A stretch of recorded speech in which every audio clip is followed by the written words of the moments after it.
Exit at junction 12.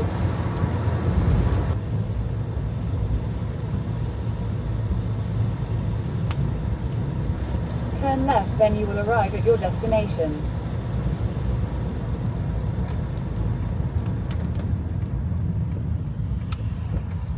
Hey there! I've arrived at Basildon Park, which is a National Trust property and is also a film set. It's been used in a number of films, including Pride and Prejudice from 2005. It's also been used in Downton Abbey. I'm really looking forward to seeing it, as this is the first stop on my 2-stop tour of film sets. So a tale of 2 film sets is the theme for this video. A visit to Basildon Park is included with my National Trust annual membership, as is parking, which I've just done. And so let's see what we see. I probably won't be filming a huge amount in the grounds. Most likely it'll be the house, bookshop, gift shop, that kind of stuff. So let's take a look around Basildon Park and see what we see. Once you park the car, head on up to this office where you can pay entry or have your National Trust card scanned, and you go through that office. They'll give you a map if you need one, and you can head into the courtyard where we've got the shop, second-hand bookshop and some toilets. I'll show you a little bit more in there later on. Then to head on up to the house, you go through this lovely archway and down a woodland path to the house.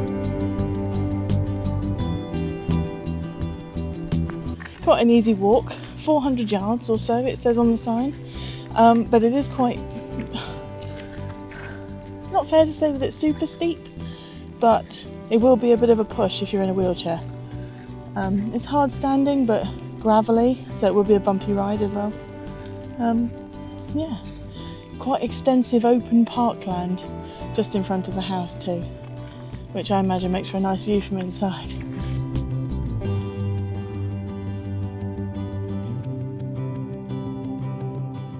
So, I've got a ticket for a 12:30 tour of the house, and that's in about 15 minutes. See what else there is before we go on the tour of the house. Come on inside.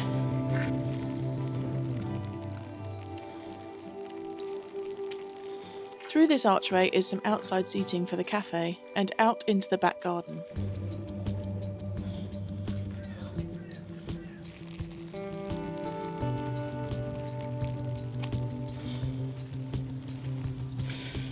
I get a feeling there's going to be a gorgeous view at the end of these steps.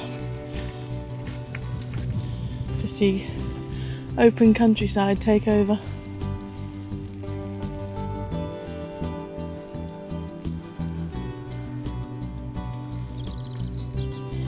I thought it's unfortunate just because of the weather and winter, I imagine.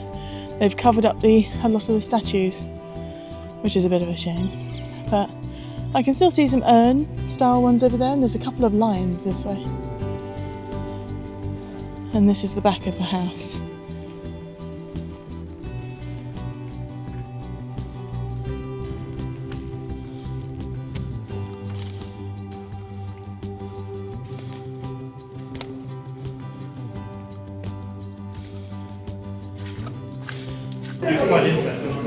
I'll walk through the tea room.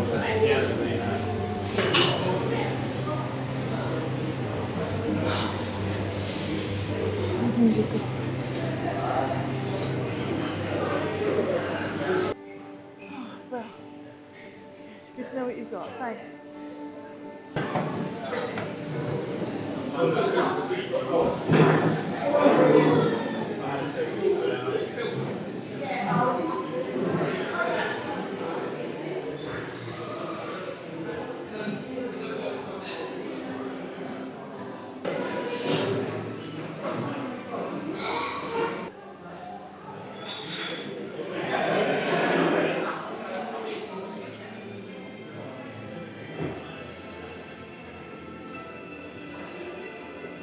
Well, this is completely unexpected. I'll just speak up a bit because they've got the Downton Abbey music going on in the background.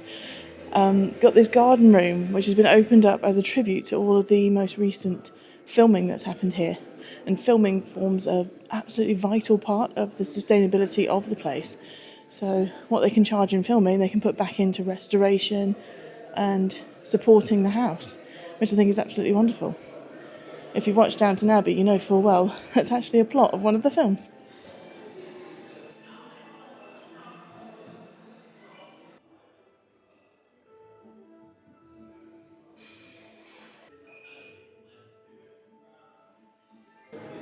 What a great place this is. Actual writing by Mr. Darcy over here. He's not my Darcy, Colin Firth is my Darcy, but for anyone who prefers Matthew McFadden, there's a letter that he's written to Georgiana. What a lovely place. I'm so glad I came down here first. So included in the price is a tour of the house, and I've got my ticket here for $12.30, and so I'm going to go in through this central doorway and then up some stairs up onto that balcony, up onto the balcony up there. Let's go in.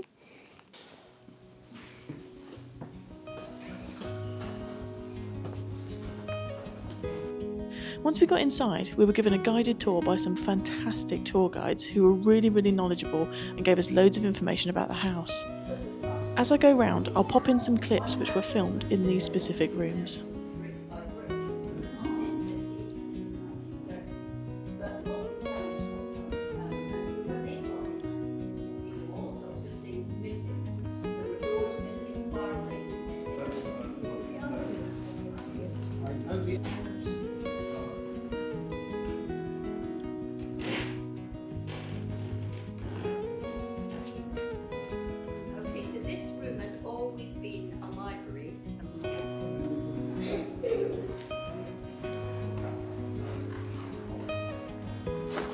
Is Mrs. Patmore downstairs? I believe so, my lord. And is Bates back? Not yet, my lord. A strange business, Carson. Can I help? I'm just trying to find the letterbox, or don't you have one? It's through there, but the post may have gone. Is it crucial? A bit crucial. I hate saying the check's in the post when it isn't. Contains some of the sketches that Graham Sutherland did for the tapestry in Coventry Cathedral. This is the tapestry. If you've seen it, you'll know how huge it is. How many tennis courts? A tennis court. A tennis court. It's as long as a tennis court. The head is the real size as it is on tapestry, so it gives you an idea if you compare that to the picture. So when Sutherland died, his wife offered the sketches to Lord Ireland, and he bought sketches. Some of them are here, and the others are in the museum in Coventry. It is. Don't sit here, please. Absolutely. Oh, I love it. It's so simple, so subtle, and yet it'll work. I imagine it works. Yes. How amazing. There's always one chair that people could sit on. It works were in charge of looking after the place, and they had a caretaker in here. The caretaker was quite interested in lining his own pockets, so he ended up selling the leg off the roof. So when the Alex came to look at the house before they bought it, this was always swimming with water because this plain ceiling. So it's quite impressive at the moment, but it would have been even more impressive in the days when it was a glass ceiling. I don't know if we've got any Downton Abbey fans here, or Pride and Prejudice. Well, sure. You will have Lady Mary's maid Anna to help you, my lady. His lordship will have Mr. Molesley. Now I'll show you to your room. Don't get an early night. I'll never make it through the week. Is Dickie Merton coming to the wedding?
Simply because it's passed through for a moment.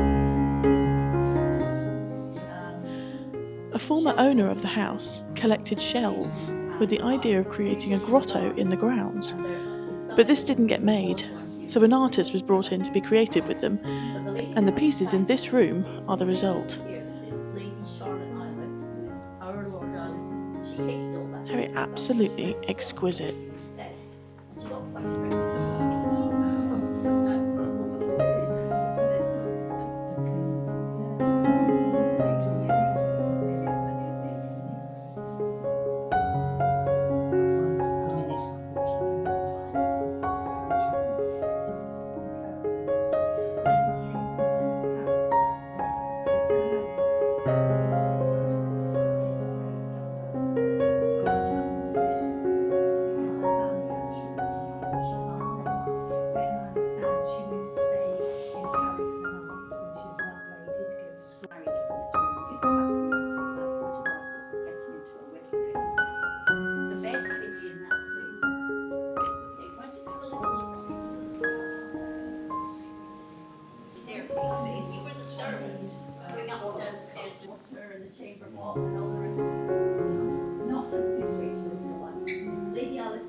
Wow, what a place.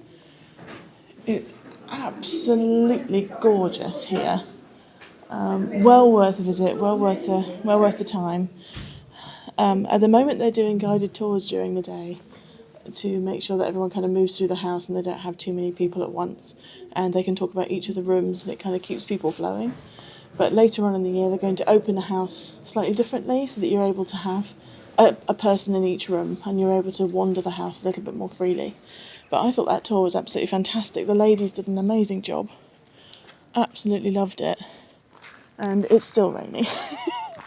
But what a film set, what a place. It's no wonder the film crews come here, because it's got a sense of scale and grandeur, but also intimacy as well. It doesn't feel too big for its boots, if that makes any sense.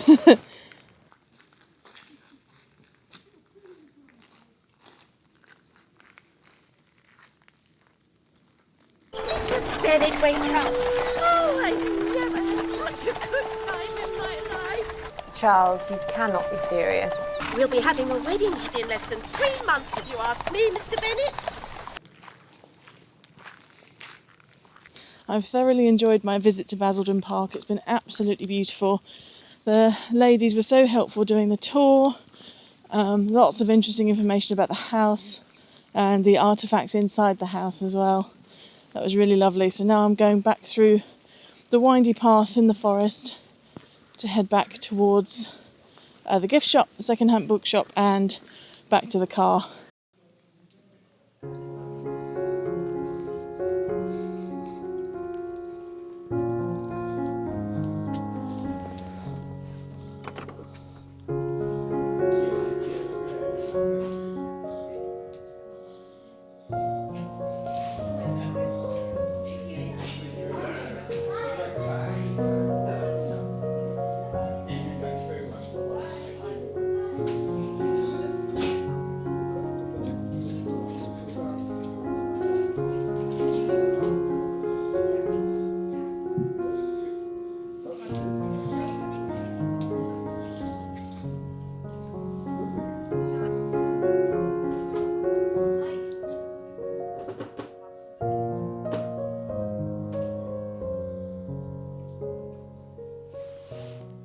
And I'm making my way to Elstree Studios now, so that I can see a TV show be filmed and be in the audience again. Seems like one of my favourite pastimes lately. Anywho, I'll see you there.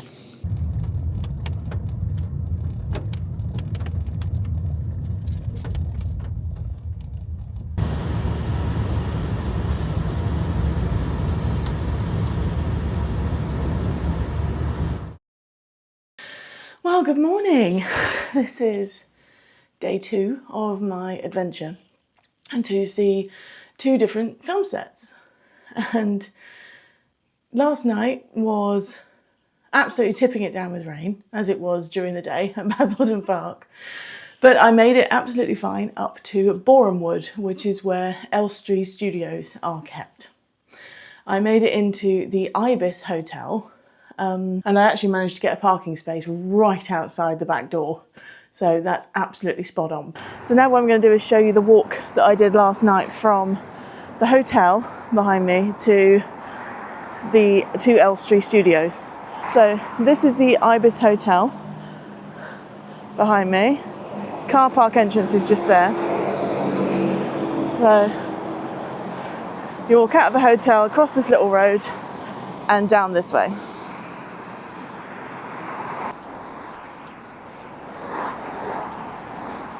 And the easiest way to get to the studio is to use this pedestrian crossing here. So yeah, just walking down the same road, main road. Is it Shenley? I want to say Shenley. Shenley Road. Anyway, and so this is where I ended up going last night. This is down Maxwell Road. This is where I ended up going. Past Imperial Place. So yeah, this is the way to come if you're an audience member for Mock the Week. Into the car park area of the Maxwell Park Centre. But I don't know if you can park here. It does say private car park everywhere. We went in through this gate over here. Elstree Studios. Yeah, this giant building is where they film Mock the Week. So I went in, and this is where we had our bags checked. And then beyond this, just round to the right, there was a sort of port cabin for toilets. And if you can see just up there, this little white bit there, that was where we were sort of holding.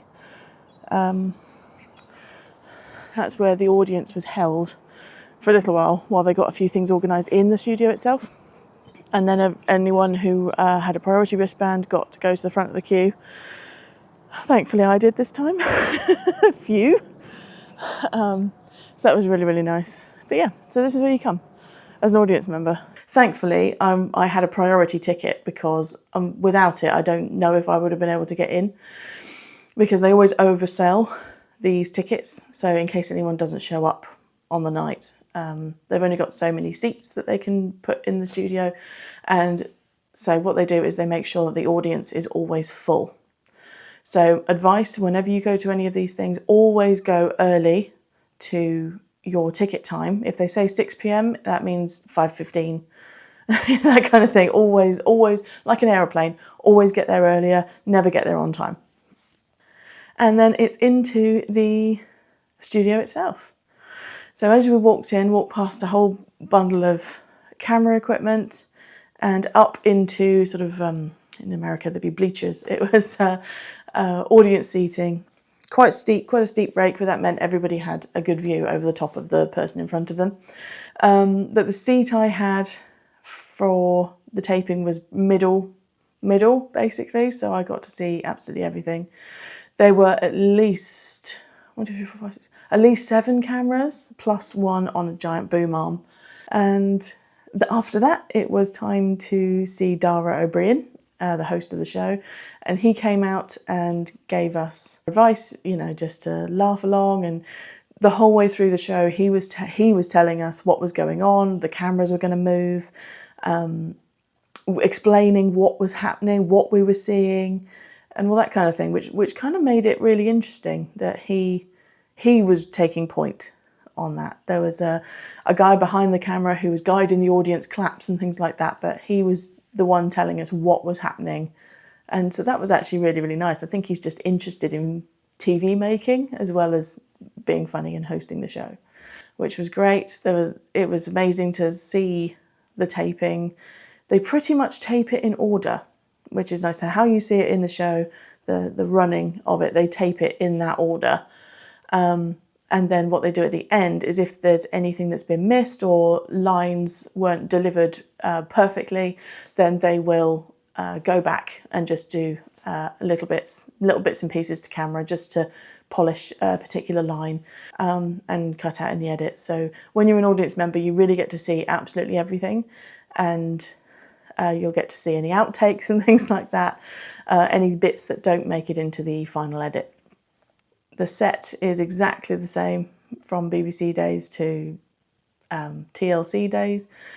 The graphics may be slightly different, but the format is pretty much identical. So I got there just before 6 o'clock, and inside, I must have been inside at 6:15, 6:20, and I left at about 9:20. So we were in the show, in the seats for the audience for 3 hours. And that's for the entire show to be filmed. So 3 hours of filming for 45 minutes. So there's an awful lot that doesn't get shown on TV, as you can imagine. Would I see a taping of Mock the Week again? 100%. It was a really good time. Will I use SRO audiences again to get some tickets? Absolutely, I would. It's been an absolute joy and a pleasure and experience to see two very different sides of the British film and TV industry. One in an old stately home and another one in a modern, up-to-date building with the cameras and lights and everything like that. So it was really wonderful to have this tale of two studios and it was a brilliant experience. I'd highly recommend both to anyone who was interested in seeing a film set and anyone wanting to see a TV show be filmed. I hope you've enjoyed it. Thank you so much for joining me.